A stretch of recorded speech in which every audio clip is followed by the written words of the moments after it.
Salam. Bu günləri for loopundan daha bir task işləyirik. Deməli, looplar haqqında danışaq. Looplar nədir? Bizim bir funksiyanı və yaxud da bir çox görmək istədiyimiz işi avtomatik şəkildə istədiyimiz qədər bir neçə dəfə görməyimizə icazə verir. Bu da həmən işi dəfələrlə görməyin, yəni təkrarcılığın qarşısını alır. Əsasən looplar bunun üçün istifadə olunur. Biz bu gün for loopundan danışacağıq. Gəlin for loopundan başlayaq sizə bir nümunə göstərməyə. Deməli, ilk öncə biz bir task yaradırıq. Taskımız nə ilə bağlı olacaq? Bir əriyin içində müxtəlif maşın firmaları, maşın markalarının adını yazacağıq və həmən maşın markalarının adı ekrana for loopu vasitəsilə birbaşa çıxacaq. Yəni bir-bir çıxacaq. For icra olunduqca çıxacaq. Gəlin başlayaq yazmağa. Birinci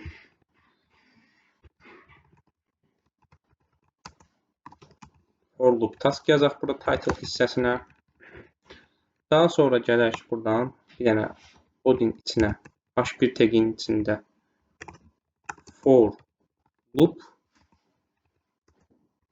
task yazaq. Buradan belə eləyək. Əla. Gəldi düşdü. For loop task. Ekranı bu şəkildə eləyək.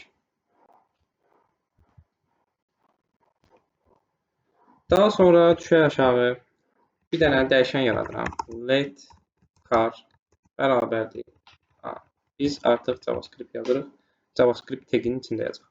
Gəlin bu h1-a bir dənə ID verək. ID-si olsun my h1. Sadə bir ID ki, bunu JavaScript faylında tuta bilək. Gəlirik JavaScript faylına. Burada birinci ilk növbədə dəyişən təyin edirik. Let cars bərabərdir. İstədiyimiz car markalarını yazırıq. BMW, Volvo, Saab, bir dənə də car yazaq məsəl üçün.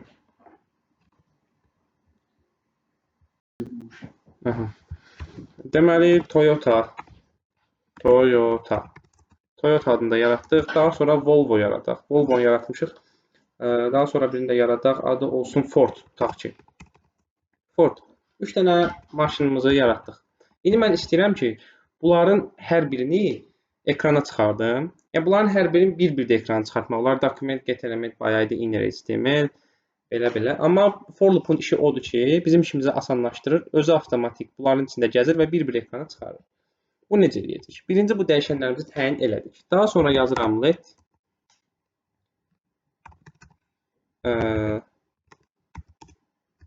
length bərabərdir Carson length-nə.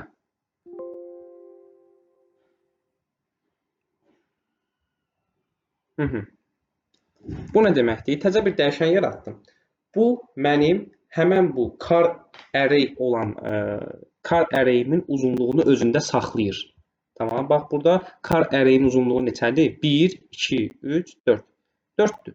Yəni ki, length burada 4-ü özündə saxlayır. Bu bizə harda lazım olacaq? İndi görəcəksiniz. Şuram aşağı, bir dənə də yazıram let text bərabərdir boş dırnaq. Biz bu boş dırnağın içinə tekstlər yazacağıq. Bu hələlik boşdur. Çünki bu hələ işə salmamışıq. İndi isə gəlin for loop'unu yaradaq. Yaradıram for let i bərabər ilkin dəyər olaraq 0-a. Daha sonra şərt bloku, baxın belə deyək. For 3 dənə ifadə qəbul edir. Birincisi bir dəfə icra olunur. Kod bloku icra olunmamışdan qabaq ilkin dəyişən təyin edirik. Let i bərabərdir 0. Daha sonra biz deyirik ki, əgər i tekstdən böyük, tekst i-dən böyük olduğu müddətcə mənim i-mi artır və bu funksiyanı icra elə. Hansı funksiyanı icra elə? Mənim bu tekstimi üstünə gəl. Tekst böyük bərabərdir nə?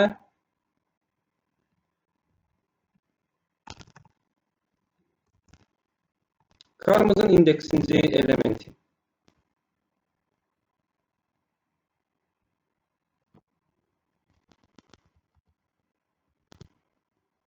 Karşımızın indeksinci elementi.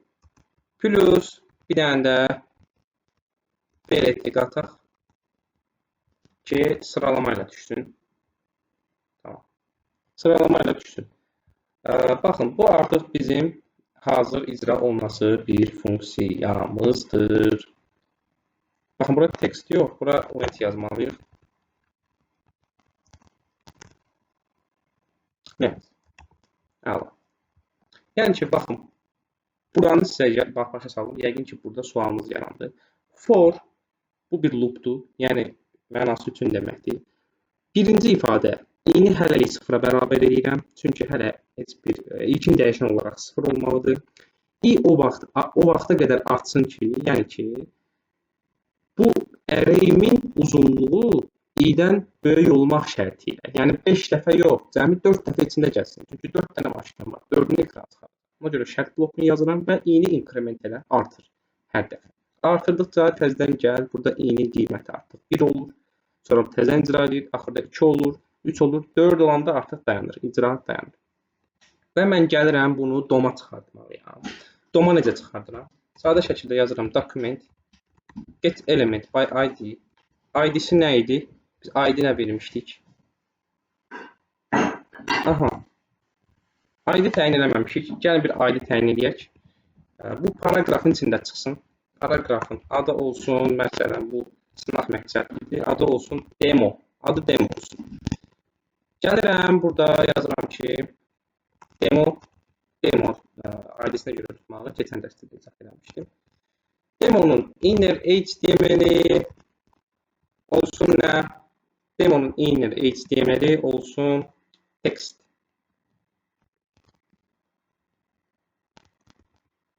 Bu şəkildə. İndi gəlin bir dənə refresh ataq ya da qolib eləyək.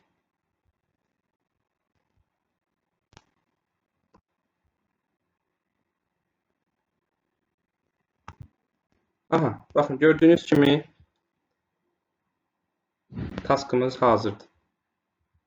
Birinci BMW çıxdı, sonra Volvo, sonra Toyota, sonra Ford. Bu video bura qədər idi.